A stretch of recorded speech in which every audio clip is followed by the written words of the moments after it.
Welcome to another edition of Islanders Insider. I'm Stephen King, and we're coming to you from the locker room today here on the campus of Texas A&M University Corpus Christi, as we're going to be talking some Islander men's basketball with head coach Willis Wilson and Islanders women's golf with head coach Carol Blackmar. We also have a special feature on senior power forward for the men's team, Rashawn Thomas. That's coming up a bit later.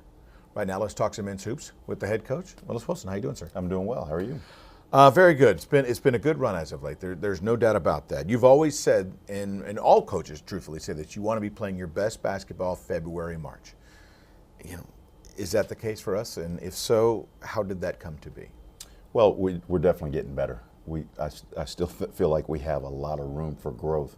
The growth typically comes from your young guys. Being able to extend our bench, being able to get positive stat lines out of young guys really makes a difference. We've seen the positive numbers begin to creep up from a lot of those young guys. I'd like to see their minutes increase a little bit more, but that's something that certainly happens over time. But there's not a better time of the year to be playing good basketball than right now. Oh, there's no doubt. Now, it's interesting because when you observe the league itself, and the Southland is so jumbled this season. Is there any rhyme or reason behind this that you can look at? Absolutely. A lot of good teams, a lot of good players, a lot of good coaches. I think it's plain and simple. I think basketball across America is better than it's ever been. There are more good players. There are more universities that are fielding high-level basketball teams. The unfortunate thing in sports is every night somebody plays, somebody's going to win and somebody's going to lose. And so teams that are losing, they may lose confidence, but that does not mean that their talent is diminished. That doesn't mean they're not formidable opponents. And I think we've seen that consistently in the Southland this season.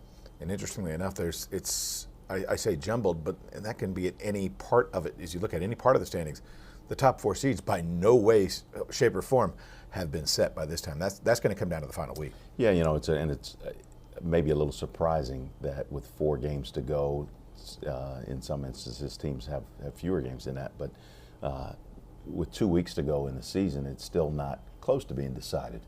And that probably bodes well for us. Our job and our mission, our goal is to win our next game. That's what we're going to stay focused on. That's what we continue to talk about. If we're able to do that, then things will fall in our favor. And if you don't, then the standings could change quite a bit in a hurry. On today's show, there's going to be a feature on Rashawn Thomas. He's in his senior year. He's had this unbelievable career, which is great. Right now, it seems that he has kind of taken his game to another level in this second part of the season, for sure. What is the one thing people should know about Rashawn's journey and his evolution to this point? I think with any top-notch, top-flight, great basketball player, I think any athlete, I think any successful person in any profession, there are a lot of trials along the way. People look at how fluid he plays and with the freedom that he plays with on game day, but they don't see the work that goes in, the hours that he spends in the gym on his own, working on his game, the amount of time that a player like him spends on his own watching film, the amount of time that he spends just thinking about his craft and trying to develop that and nurturing his teammates and all those types of things. Rashawn is a very cerebral basketball player, and he takes a lot of pride in his ability to make an impact. And we see that every night. His passing ability, his defense ability, his ability to make plays and generate energy for our basketball team is just priceless. And I think those are the things that really stand out to me the most. He, along with his teammates, are so unbelievably competitive. You and I've talked about that before. One of his teammates in particular, junior Ehab Amin. While we continue to talk about Sean's big numbers, we forget that Ehab's number 4 in the conference in scoring. He's averaging close to 18 points per game, but he's number 1 in the country as of filming today in steals per game.